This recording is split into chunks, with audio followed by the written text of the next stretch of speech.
ഇസ്രായേലും ഇറാനും തമ്മിലുള്ള അസ്വാരസ്യങ്ങൾ മറ്റൊരു തലത്തിലേക്ക് പോയിരിക്കുകയാണ്. ഇതിൻ്റെ തുടക്കമെന്ന് പറയുന്നത് ഈ അടുത്ത് തന്നെ അതായത് ഇറാൻ്റെ കോൺസുലേറ്റ് ഇസ്രായേൽ ആക്രമിക്കുകയും അവിടുത്തെ ഉദ്യോഗസ്ഥരടക്കം കൊല്ലപ്പെടുകയും ചെയ്തിരുന്നു. അതിന് മറുപടി എന്നോണം ഇറാൻ അതായത് ഈ 14-ാം തീയതി തിരിച്ച് പ്രത്യാക്രമണം നടത്തി. അപ്പോൾ ഇസ്രായേൽ ഇതിന് പകരം വീട്ടുമോ, ഇതിന് വീണ്ടും ഒരു തിരിച്ചടി ഉണ്ടാകുമോ എന്നുള്ള ചോദ്യമാണ് നിലനിൽക്കുന്നത്. പശ്ചിമേഷ്യ വീണ്ടും ഒരു യുദ്ധക്കളമാകുമോ, അങ്ങനെ ഒരു യുദ്ധഭീതി നിലവിൽ നിലനിൽക്കുന്നുണ്ടോ എന്നുള്ള വിഷയത്തെക്കുറിച്ചാണ് നമ്മൾ സംസാരിക്കാൻ പോകുന്നത്. സർ, അതായത് ഇറാന് തിരിച്ചടി നൽകേണ്ടത് ഇസ്രായേലിൻ്റെ ഒരു അഭിമാന പ്രശ്നമായി മാറിയിട്ടുണ്ടോ? അതിനുള്ള സാധ്യതകൾ എത്രത്തോളമാണ്? അവരതിന് മുതിരുമോ? ഇസ്രായേലിനെ സംബന്ധിച്ചിടത്തോളം അഭിമാന പ്രശ്നം തന്നെയാണ്. ഇപ്പോൾ ഇന്ന് ഹാരറ്റ്സിൽ വന്നിട്ടുള്ള ഒരു ലേഖനത്തിൽ പറയുന്നത്, ഇപ്പോൾ ഇറാൻ നടത്തിയിട്ടുള്ള ആക്രമണത്തെക്കുറിച്ച് നമ്മളുടെ നാട്ടിലെ സോഷ്യൽ മീഡിയ ഇസ്രായേൽ ഫാൻസുകാർ പ്രചരിപ്പിക്കുന്ന കുറേ കാര്യങ്ങളുണ്ട്. അത് മറ്റേ വാണം വിട്ടു, ഇറാൻ വാണം വിട്ടു, അത് അവിടെ ഇസ്രായേൽ എത്തിക്കാൻ പോലും പറ്റിയില്ല, അങ്ങനെ ഇങ്ങനെയൊക്കെ പറഞ്ഞിട്ട് ഈ ഇസ്രായേൽ ഫാൻസിൻ്റെ പലതരം സോഷ്യൽ മീഡിയ സാധനങ്ങൾ നമുക്ക് കാണാൻ പറ്റും. പക്ഷേ ഹാരറ്റ്സ് പറയുന്നത് ഈ ഒന്ന് ഇവർ അണ്ടർ എസ്റ്റിമേറ്റ് ചെയ്തു ഇറാൻ റിട്ടാലിയേഷന്, ഇവിടുത്തെ ഡിഫൻസ് എസ്റ്റാബ്ലിഷ്മെൻറ്റും പൊളിറ്റിക്കൽ എസ്റ്റാബ്ലിഷ്മെൻറ്റും അണ്ടർ എസ്റ്റിമേറ്റ് ചെയ്തു.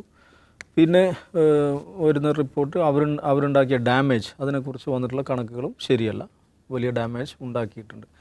എനിവേ ഒരു കാര്യം നമ്മൾ മനസ്സിലാക്കേണ്ടത് 1991 ശേഷം ആദ്യമായിട്ടാണ് ഒരു രാജ്യം മറ്റൊരു രാജ്യം ഇസ്രായേലിനെ ആക്രമിക്കുന്നത്. ഇസ്രായേൽ ഇതുവരെയും 91 ശേഷം ഉണ്ടായിട്ടുള്ള എല്ലാ കോൺഫ്ലിക്റ്റുകളും ഹമാസ്, ഹിസ്ബുള്ള എന്നൊക്കെ പറയുന്ന നോൺ സ്റ്റേറ്റ് ആക്ടേഴ്സുമായിട്ടാണ്. ഒരു രാജ്യം, ഒരു സോവറിൻ സ്റ്റേറ്റ് അവസാനമായി ഇസ്രായേലിനെ ആക്രമിക്കുന്നത് 91 ഇറാഖ് സദാം ഹുസൈൻ സ്കഡ് മിസൈലുകൾ വിട്ടുകൊണ്ടാണ്. അത് ഞാൻ കഴിഞ്ഞ ദിവസം അതേക്കുറിച്ച് വിശദീകരിച്ചിരുന്നു. ഈ ഇറാഖ് അധിനിവേശ, അമേരിക്കൻ നേതൃത്വത്തിൽ നടക്കുന്ന ഇറാഖ് അധിനിവേശ കാലത്ത് ഇസ്രായേലിനെ ഈ യുദ്ധത്തിലേക്ക് ഇറക്കി അറബ് പോപ്പുലേഷന് ഈ ഇസ്രായേലിനെ എതിരാക്കാൻ വേണ്ടി സദാം നടത്തിയൊരു തന്ത്രമായിരുന്നു. പക്ഷേ അന്ന് അമേരിക്ക ഇസ്രായേലിനെ കൈക്ക് പിടിച്ചു, നിങ്ങളൊന്നും ചെയ്യരുതെന്ന് പറഞ്ഞു. 40ഓളം സ്കഡ് മിസൈലുകളാണ് സദാം ഹുസൈൻ ഇസ്രായേലിലേക്ക് വിടുന്നത്. അതിനുശേഷം ആദ്യമായിട്ടാണ് മറ്റൊരു രാജ്യം ഇസ്രായേലിൻ്റെ സോവറിൻ ടെറിട്ടറി, അത് എയർ ടെറിട്ടറി ആകട്ടെ, വാട്ടേഴ്സ് ആകട്ടെ, എന്തോ ആകട്ടെ, അവരുടെ ഒരു ഏരിയയിലേക്ക് പെനട്രേറ്റ് ചെയ്യുന്നത്. അപ്പോൾ ഇവരുടെ മിസൈൽസ് ഇസ്രായേലി ഏരിയയിലേക്ക് പെനട്രേറ്റ് ചെയ്യുന്നു.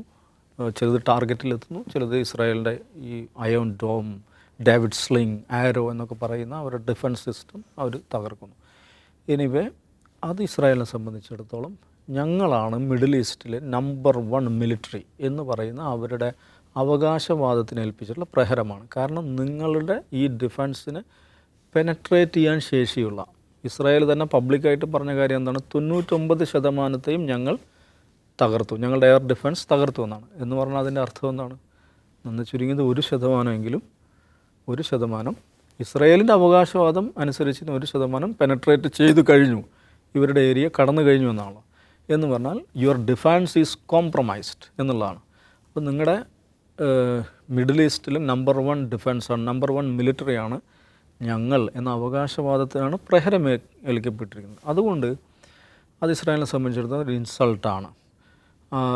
അത് ആ അപമാനം മായ്ച്ചു കളയേണ്ടതുണ്ട് എന്ന ഒരു മനഃശാസ്ത്രപരമായ ഘടകമുണ്ട്.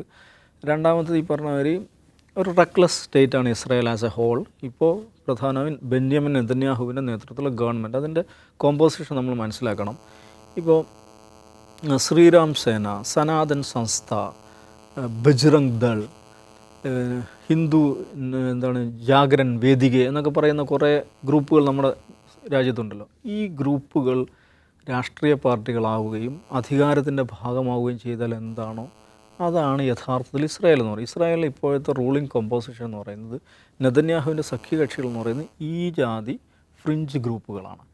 അത് അവരിൽ മിനിസ്റ്റർമാർ എന്ന് പറഞ്ഞാൽ ഇപ്പോൾ പ്രഗ്യാ സിംഗ് താക്കൂർ, പ്രമോദ് മുത്താലിഖ്, ഇവരൊക്കെ മന്ത്രിമാരായാലും എന്തായിരിക്കും, അത് തന്നെ ശരിക്കും ആ മട്ടിലുള്ള ആളുകളാണ് അവിടുത്തെ മന്ത്രിമാരായിരിക്കുന്നത്. അപ്പോൾ അവരെ സംബന്ധിച്ചിടത്തോളം ഇടികട ഇതാണ് അവരുടെ ലൈൻ. ഈ കോalition പാർട്ട്നേഴ്സിനെ വെച്ചിട്ട് പോകുന്ന നെതന്യാഹുവിനെ സംബന്ധിച്ചിടത്തോളം ആ ഒരു ലൈനെ സ്വീകരിക്കാൻ പറ്റില്ല. അദ്ദേഹം തന്നെയും ആ ഒരു ലൈൻ്റെ ആളാണ്. റൈറ്റ് വിങ് പാർട്ടിയാണ്, മറ്റേത് ഫോർ റൈറ്റ് വിങ് അലൈസാണ്. മൂന്നാമത്തെ ഘടകമുള്ളത് ഇദ്ദേഹത്തെ സംബന്ധിച്ചിടത്തോളം ഈ യുദ്ധം അവസാനിക്കുകയും ഇസ്രായേൽ ഇപ്പോൾ ഒരു വാർ സിറ്റുവേഷനാണ്, വാർ എമർജൻസിയാണ് പ്രഖ്യാപിച്ചിരിക്കുന്നത്. അത് കഴിഞ്ഞാൽ ഉടനെ ഇദ്ദേഹം വിചാരണ നേരിടേണ്ടി വരും. ചില അഴിമതി കേസുകൾ വിചാരണ നേരിടേണ്ടി വരും. തെരഞ്ഞെടുപ്പിന് അഭിമുഖീകരിക്കേണ്ടി വരും. തെരഞ്ഞെടുപ്പിൽ നിശ്ചയമായും തോൽക്കുമെന്ന് 101% ഉറപ്പാണ്. അതുകൊണ്ട് ഈ വാർ സിറ്റുവേഷൻ ഇങ്ങനെ നീട്ടി കൊണ്ടുപോകുക എന്നുള്ളത് അദ്ദേഹത്തെ സംബന്ധിച്ച് രാഷ്ട്രീയമായ ഒരു ആവശ്യമാണ്. അപ്പോൾ അതുകൊണ്ട് ഇറാനെ ആക്രമിക്കുക എന്ന് പറയുന്ന ആ ഒരു ബോഗിയുണ്ടല്ലോ, ആ ഒരു സംഗതി അവിടെ എയറിൽ എന്തായാലും ഉണ്ടായിരിക്കും. ഇറാൻ ആക്രമിക്കുമോ ഇല്ലയോ എന്നുള്ളത് അത് ജോ ബൈഡൻ അല്ലെങ്കിൽ അമേരിക്ക എന്ത് തീരുമാനിക്കുന്നു അനുസരിച്ചിരിക്കും. അപ്പോൾ അവിടെയാണ് ഇന്നലെ വാൾ സ്ട്രീറ്റ് ജേർണലിൽ ജോ ബൈഡൻ്റെ ഒരു ലേഖനം വന്നിട്ടുണ്ട്. അതിൻ്റെ ഓപ്പൺ പേജിൽ എന്താണ്, moment of truth four Ukraine and Israel എന്നാണ് ആ ലേഖനത്തിൻ്റെ തലക്കെട്ട്. അപ്പോൾ അതിൽ അദ്ദേഹം പ്രധാനമായും ആവശ്യപ്പെടുന്ന, ആ ലേഖനത്തിൽ ഊന്നിയിരിക്കുന്നൊരു കാര്യം എന്ന് വെച്ചാൽ ഫെബ്രുവരിയിൽ സപ്ലിമെൻ്ററി ബജറ്റ് എന്ന് പറഞ്ഞിട്ട്, സപ്ലിമെൻ്ററി ഫണ്ടിങ് പ്രൊപ്പോസൽ എന്ന് പറഞ്ഞിട്ടൊരു സപ്ലിമെൻ്ററി ഫണ്ടിങ് ബിൽ എന്ന് പറഞ്ഞിട്ടൊരു ബില്ല് കോൺഗ്രസ്സിൽ അവതരിപ്പിക്കപ്പെടുന്നുണ്ട്. അത് ഇതുവരെ പാസ്സായിട്ടില്ല. പാസ്സാകാത്തതിൻ്റെ കാരണം എന്ന് പറഞ്ഞിട്ട് ഡെമോക്രാറ്റുകൾക്കിടയിലുള്ള ഈ പ്രോഗ്രസീവ് ഡെമോക്രാറ്റ്സ് അതിൽ അവർക്ക് ചില കൺസേൺസ് അതിനകത്തുണ്ട്. റിപ്പബ്ലിക്കൻസിനും അതിനോട് എതിർപ്പുണ്ട്. എന്ന് വെച്ചാൽ $93 ബില്യൺ കേട്ടോ. $93 ബില്യൺ അഡീഷണൽ. $93 ബില്യൺ എന്ന് ആലോചിച്ച് നോക്കുക, അതിൻ്റെ ഒരു വോള്യം എത്രയാണ്. അത് ഇസ്രായേലിനെയും യുക്രൈനെയും തായ്വാനെയും സഹായിക്കാൻ വേണ്ടി ഇത്രയും ഫണ്ട് നമ്മൾ അലൊക്കേറ്റ് ചെയ്യണമെന്നാണ് ആ ബില്ല്. അപ്പോൾ അതിൽ ഇവർ റിപ്പബ്ലിക്കൻസ് പറയുന്നത് ചുമ്മാ നമ്മുടെ പൈസ അവിടെയും ഇവിടെയും കൊണ്ട് കളയാനുള്ളതല്ല, ഇതേക്കാൾ പ്രധാനമാണ് American Mexico border. American Mexico എന്ന് വെച്ചാൽ അവർ ഭയങ്കരമായ ആൻറ്റി ഇമിഗ്രേഷൻ പോളിസി ഉള്ളവരാണ് ഇപ്പോൾ ഈ റിപ്പബ്ലിക്കൻസ്. അപ്പോൾ ഈ അമേരിക്കൻ മെക്സിക്കോ ബോർഡർ സേഫാക്കാനാണ് നമ്മൾ പണം ചെലവഴിക്കേണ്ടതെന്ന് അവർ പറയുന്നു. അതുകൊണ്ട് ഈ ലേഖനത്തിൽ ഇദ്ദേഹം ബൈഡൻ ആവശ്യപ്പെട്ടിരിക്കുന്നത് വെച്ചാൽ നിങ്ങളത് സ്റ്റാൾ ചെയ്ത് വെക്കല്ലേ, അത് പെട്ടെന്ന് അത് റിലീസാക്കൂ, അത് മുന്നോട്ട് പോകണം. എന്നാലും ഇല്ലെങ്കിൽ നമ്മളുടെ ഏറ്റവും പ്രധാനപ്പെട്ട ഒരു പാർട്ട്ണറാണ്, നമ്മുടെ അലൈയാണ് ഇസ്രായേൽ. നോക്കൂ, നമ്മളെങ്ങാൻ സഹായിച്ചിരുന്നില്ല എങ്കിൽ ഇറാൻ്റെ ഈ ഇൻറ്റൻഷനെല്ലാം നടക്കുകയും കാര്യങ്ങൾ കൈവിട്ട് പോവുകയും ചെയ്യുമായിരുന്നു അദ്ദേഹം പറയുന്നുണ്ട്. എന്ന് പറഞ്ഞാൽ അതിൻ്റെ അർത്ഥം എന്താണ്? ഇസ്രായേൽ അമേരിക്കയുടെ സമ്പൂർണ്ണമായ സഹായത്താൽ അവരുടെ ഡിഫൻസ് അസറ്റ്സ് എല്ലാം അവിടെ കൊണ്ടുപോയി ഇൻസ്റ്റാൾ ചെയ്തതുകൊണ്ടും ആ സഹായങ്ങൾ ഉള്ളത് കൊണ്ടാണ് ഇസ്രായേലിന് അവിടെ നിൽക്കാൻ പറ്റിയെന്നുള്ള, ഈ ആക്രമണത്തെ തടയാൻ പറ്റിയെന്നുള്ളതാണ്. അതുകൊണ്ട് പിന്നെ അമേരിക്കയുടെ സഹായം, അമേരിക്കയുടെ ഇത് എന്നുള്ള അത് മാത്രമാണ് ഇസ്രായേലിനെ സംബന്ധിച്ചൊരു ആശ്രയമായിട്ടുള്ളത്. അമേരിക്ക ഒരു ഇലക്ഷൻ ഇതിലേക്ക് പോവുകയാണ്. ആ നിലക്കുള്ള ഇത് എത്രത്തോളം അമേരിക്കക്ക് തുടരാൻ പറ്റും, അമേരിക്കൻ പബ്ലിക് നിന്നുണ്ടാകുന്ന ഇതിനെ എങ്ങനെ മറികടക്കാൻ പറ്റും എന്നൊക്കെയുള്ളൊരു ചോദ്യമുണ്ട്. അതിനെ ആശ്രയിച്ചാണ് ഈ സംഗതി ഇരിക്കുന്നത്. ഇപ്പോൾ ബൈഡൻ എപ്പോഴും പറയുന്നൊരു കാര്യം എന്ന് പറഞ്ഞിട്ടുണ്ടെങ്കിൽ നിങ്ങൾ വൈഡർ കോൺഫ്ലിക്റ്റിലേക്ക് പോകരുതെന്നാണ്. എന്ന് പറഞ്ഞാൽ അതിന് വേറൊരു മലയാളം, നിങ്ങൾ കൊല്ലുന്നുണ്ടെങ്കിൽ ഗസയിൽ മാത്രം കൊന്നാൽ മതി എന്നാണ് ആ പറഞ്ഞതിൻ്റെ വേറൊരു മലയാളം. ഈ വൈഡർ കോൺഫ്ലിക്റ്റിലേക്ക് പോവുക എന്നുള്ളത് പലതരത്തിൽ അമേരിക്കൻ താല്പര്യങ്ങളെയും, അത് പ്രത്യേകിച്ച് ഗൾഫിൽ പലതരത്തിലുള്ള ഫിനാൻഷ്യൽ ഇൻട്രസ്റ്റുകളുണ്ട്, അത് ഗ്ലോബൽ എക്കണോമി അത് ബാധിക്കുന്ന ഘടകങ്ങളുണ്ട്. ഇതിങ്ങനെയുള്ള പല ഘടകങ്ങളുള്ളത് കൊണ്ട് യൂറോപ്യൻ യൂണിയനും അമേരിക്കയും ഒരുപോലെ ഇസ്രായേലിനോട് ആവശ്യപ്പെട്ടിട്ട് നിങ്ങൾ ആ ഒരു നിലയ്ക്ക് പോകരുത് എന്നുള്ളത്. പക്ഷേ ഇസ്രായേൽ എന്ന് പറഞ്ഞാൽ, ഞാൻ എഗൈൻ പറയുന്ന, ഒരു റെക്ലെസ് സ്റ്റേറ്റ് ആണ്. പിന്നെ നെതന്യാഹുവിന് അദ്ദേഹത്തിൻ്റെ വ്യക്തിപരമായ താല്പര്യങ്ങൾ വളരെയധികം ഉണ്ട്. അദ്ദേഹത്തിൻ്റെ ഈ കോലീഷൻ കോമ്പോസിഷൻ എന്ന് പറയുന്നത് അങ്ങേയറ്റം അപകടകരമായിട്ടുള്ള കാര്യമാണ്. ഒരു പക്ഷേ അദ്ദേഹം സാഹസങ്ങൾ ചെയ്യാനും സാധ്യതയുണ്ട്. പക്ഷേ ഇത് ആർക്കാണ് എൻഡ് ഓഫ് ദി ഡേ ആർക്കാണ് ഇത് ബാധ്യതയായി വരിക എന്ന് വെച്ചാൽ അമേരിക്കയായിരിക്കും. അമേരിക്കയെ സംബന്ധിച്ചിടത്തോളം ഇസ്രായേൽ എന്ന് പറയുന്ന ഒരു തെമ്മാടി രാഷ്ട്രത്തെ നിലനിർത്തുവാൻ വേണ്ടി ധാർമ്മികമായും രാഷ്ട്രീയമായും സാമ്പത്തികമായും അവർ ദുർബലരാകുക എന്ന് പറയുന്ന അതിവിചിത്രമായൊരു കാര്യമാണ് സംഭവിച്ചുകൊണ്ടിരിക്കുന്നത്. അതിനിയും തുടരുമെന്ന് തന്നെയാണ് എനിക്ക് തോന്നുന്നത്. ഭാവി എന്തായിരിക്കും, എന്തെല്ലാം സാധ്യതകളുണ്ട്? ഒക്ടോബർ 7 ഈ ആക്രമണം ഉണ്ടായപ്പോൾ രേഷ്മ തന്നെയാണെന്ന് എന്നോട് ചോദിച്ചത് എന്താവും എന്നോട് ചോദിച്ചു. അതെ, ഞാൻ അന്ന് പറഞ്ഞ മറുപടി ഇതാണ്: മിഡിൽ ഈസ്റ്റിൻ്റെ ഭൂപടങ്ങൾ മാറ്റി വരയ്ക്കുന്ന ഒരു കോൺഫ്ലിക്റ്റ് ആയിരിക്കും ഇതെന്നാണ്. ഇത് 2024 തീരാൻ പോകുന്ന ഒരു യുദ്ധമോ സംഘർഷമോ അല്ല, ഇത് കുറേ കൂടി നീണ്ടു നിൽക്കുന്ന ഒന്നായിരിക്കും. അതിൻ്റെ പ്രധാനപ്പെട്ട കാരണം, ഈ മനുഷ്യർ വഴക്കൂടുമ്പോൾ ആളുകളുടെ ഹേർട്ടാവുമല്ലോ. ഈഗോ ഹേർട്ടാവുമ്പോഴാണ് കൂടുതൽ കുഴപ്പങ്ങളുണ്ടാവുക. അപ്പോൾ മംഗലശ്ശേരി നീലകണ്ഠനും മുണ്ടയ്ക്കൽ ശേഖരനും തമ്മിൽ അടി ഉണ്ടാകുമ്പോൾ മംഗലശ്ശേരി നീലകണ്ഠൻ്റെ ഈഗോ ഹേർട്ടാവുന്നുണ്ട്, മുണ്ടയ്ക്കൽ ശേഖരൻ്റെ ഈഗോ ഹേർട്ടാവുന്നുണ്ട്. അതാണ് കൂടുതൽ കുഴപ്പങ്ങളിലേക്ക് പോകുന്നത്. ഒന്ന് ഉത്സവം മുടക്കുന്നു, മറ്റൊടുത്ത് തല്ലാൻ ആളെ വിടുന്നു. നമ്മളതിനെ ഒരു ഗ്ലോബൽ കോണ്ടെക്സ്റ്റിലേക്ക് വായിച്ചാൽ തന്നെ നമുക്കത് മനസ്സിലാവും എന്തുകൊണ്ടാണ് അത് സംഭവിക്കുക എന്നുള്ളത്. ഇത് തന്നെയാണ് ഇവിടെ സംഭവിച്ചുകൊണ്ടിരിക്കുന്നത്. ഇപ്പോൾ ഇറാനും ഇസ്രായേലും തമ്മിലുള്ള ഈ മിലിറ്ററി കമ്പാരിസൺ ചിലർ പറയാറുണ്ട്. ഇവർ രണ്ടുപേരും അടിച്ചു കഴിഞ്ഞാൽ ആരായിരിക്കും ജയിക്കുക. അപ്പോൾ ഇറാനെ സംബന്ധിച്ച് ഇറാന് കൂടുതൽ മിലിറ്ററി പേഴ്സണൽസ് ഉണ്ട്. ആളുകളുടെ എണ്ണത്തിൽ ഇസ്രായേലിനേക്കാൾ കൂടുതലുണ്ടാവും. പിന്നെ അവരുടേത് തദ്ദേശീയമായി ഇറാൻ തന്നെ വികസിപ്പിച്ചെടുത്ത, ഇപ്പോൾ കഴിഞ്ഞ ദിവസമൊക്കെ ചെയ്ത പോലെ ഡ്രോണുകൾ, മിസൈലുകൾ, റോക്കറ്റുകൾ, ഇതൊക്കെയാണ് അവരുടെ പ്രധാന ഏരിയ എന്ന് പറയുന്നത്. അവരുടെ കയ്യിലുള്ള ആർസനലിൻ്റെ പ്രധാനപ്പെട്ട ഏരിയ അതാണ്. അതേസമയം ഇസ്രായേലിനെ സംബന്ധിച്ചാണ് അവരുടെ വ്യോമസേന എന്ന് പറയുന്നത് കുറേ കൂടി ഇവരേക്കാൾ മികച്ച സൊഫിസ്റ്റിക്കേറ്റഡ് ആണ് ആരുടെ ഇറാനേക്കാൾ. ഇറാൻ്റെ കൈവശമുള്ളത് റഷ്യയിൽ നിന്ന് വാങ്ങിയിട്ടുള്ള ഈ സുഖോയി, മിഗ് പോലുള്ള പഴയ വിമാനമാണ്. അതും ഈ ഇറാൻ റവല്യൂഷനൊക്കെ മുമ്പേ വാങ്ങിച്ച് സോവിയറ്റ് കാലത്ത് വാങ്ങി വെച്ചുള്ളതൊക്കെയാണ് അവരുടെ ഉള്ളത്. പിന്നെ അവർ തദ്ദേശീയമായി വികസിപ്പിച്ച ചില, അപ്പോൾ ഇന്ത്യയെ പോലെ തന്നെ തദ്ദേശീയമായി ഈ ഫൈറ്ററുകളൊക്കെ വികസിപ്പിക്കുന്ന ഒരു രാജ്യം കൂടിയാണ് ഇറാൻ. അപ്പം അങ്ങനെ വികസിപ്പിച്ചിട്ടുള്ളതുണ്ട് അവരുടെ കയ്യിൽ. പക്ഷെ അതൊന്നും എന്തല്ല, ഈ അമേരിക്കയിൽ നിന്ന് ഇവർ വാങ്ങിയിട്ടുള്ള F-16 പോലുള്ള വിമാനങ്ങളുമായിട്ടൊരു താരതമ്യമൊന്നുമില്ല. എന്ന് മാത്രമല്ല, ഈ ഇറാൻ ഇറാഖ് യുദ്ധം 8 വർഷം നീണ്ടുന്ന യുദ്ധമുണ്ടല്ലോ, ആ യുദ്ധത്തിന് ശേഷം ഏതെങ്കിലും തരത്തിൽ ഇവരുടെ കൈവശമുള്ള ആർസനൽ ഇവർ ഉപയോഗിച്ചിട്ടില്ല. എവിടെയും യുദ്ധത്തിൽ ഏർപ്പെട്ടിട്ടില്ല, പരീക്ഷിച്ചിട്ടില്ല.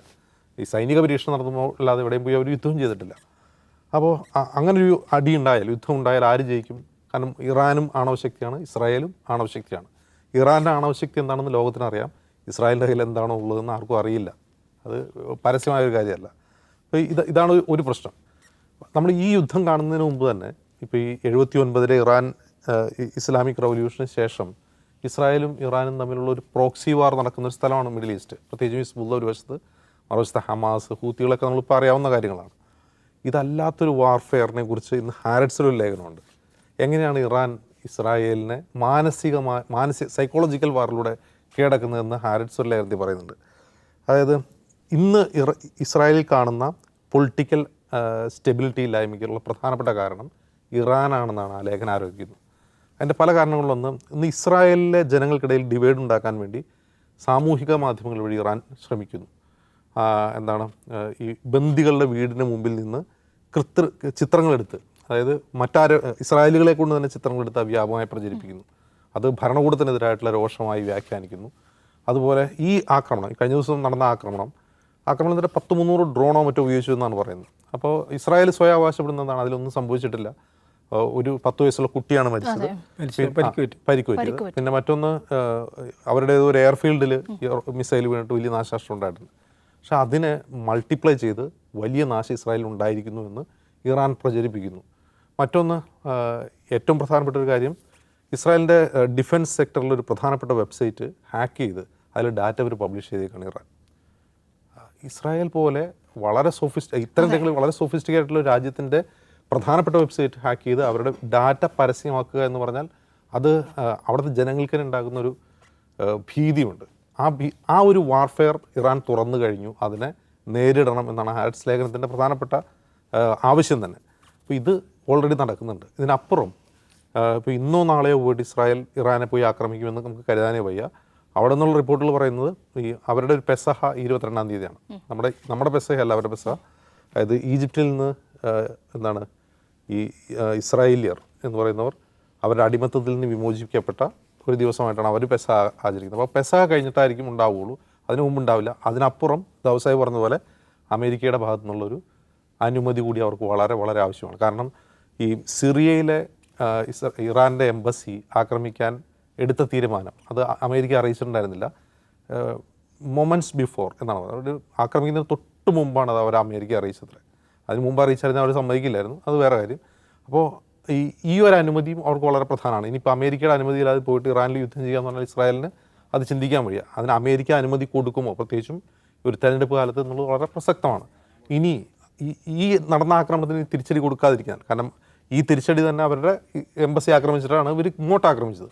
ഇത് തിരിച്ചടി കൊടുക്കാതിരുന്നാൽ ഇസ്രായേലിൽ ഉണ്ടാകുന്ന കോൺസിക്വൻസസ് എന്താണ്, അത് നെതന്യാഹുവിന് ഏൽപ്പിക്കുന്ന അപകടം എന്തൊക്കെയാണ്, അങ്ങനെ അപകടമൊന്നും ഇല്ലേ, ഇങ്ങനെയുള്ള ക്വസ്റ്റ്യൻ കൂടി ആൻസർ കിട്ടേണ്ടതുണ്ട്. കാരണം ഇറാനെ പോയി അടിച്ചാൽ മാത്രമേ നെതന്യാഹുവിന് ഫീൽഡിൽ സപ്പോർട്ട് കിട്ടൂ എന്നില്ല. ഇസ്രായേലിൻ്റെ പ്രധാന പ്രശ്നം എന്താണ്, അതിവിടെ തൊട്ടടുത്താണ്, ഗസയാണ് പ്രശ്നം എന്നിരിക്കും. ഇനി ഇറാനെ പോയി ആക്രമിച്ചാലാണ് നെതന്യാഹുവിന് നിലനിൽക്കാൻ പറ്റുള്ളൂ എന്നൊരു ചോദ്യമുണ്ടല്ലോ. പക്ഷേ നെതന്യാഹുവിന് അതും ആവശ്യമാണ്, ഇറാൻ എന്ന ത്രെറ്റ് അവിടെ നിൽക്കലും ആവശ്യമാണ്. കാരണം അദ്ദേഹം സ്റ്റെപ്പ് ഡൗൺ ചെയ്തു കഴിഞ്ഞാൽ അദ്ദേഹത്തിന് നേരിടാൻ പോകുന്നത് കേവലം രാഷ്ട്രീയമായ സെറ്റ്ബാക്ക് മാത്രമല്ല, ജുഡീഷ്യലായ നടപടികൾ അദ്ദേഹത്തിനെതിരെ ഉണ്ടാവും. കാരണം ഒരുപാട് ആരോപണങ്ങൾ, അഴിമതി ആരോപണങ്ങൾ ഉൾപ്പെടെ അദ്ദേഹത്തിനെതിരെയുണ്ട്. മറ്റൊന്ന് ഈ ഇസ്രായേലിലുണ്ടായിട്ടുള്ള പൊളിറ്റിക്കൽ ഡിവൈഡാണ്. ഇസ്രായേൽ എന്ന് പറയുന്ന ഷാറ്റേഡ് സൊസൈറ്റിയാണ്. കാരണം ഒന്ന് ആലോചിച്ച് നോക്കും, ഒരു അരക്ഷിതരായ സമൂഹമാണ് അവരിപ്പോൾ. അപ്പോൾ അവിടുത്തെ സിവിൽ സൊസൈറ്റി എന്ന് പറയുന്നത് വളരെയധികം ആശങ്കയോടെ ഒരു രാജ്യം അവരുടെ ഇസ്രായേൽ എന്നുള്ള അവിടുത്തെ മാധ്യമങ്ങളിൽ വരുന്ന ലേഖനങ്ങൾ വായിക്കണം. ഐഡൻറ്റിറ്റി ക്രൈസിസ് നേരിടാണ് ഇസ്രായേൽ. എന്താണ് ഐഡൻറ്റിറ്റി ക്രൈസിസ്?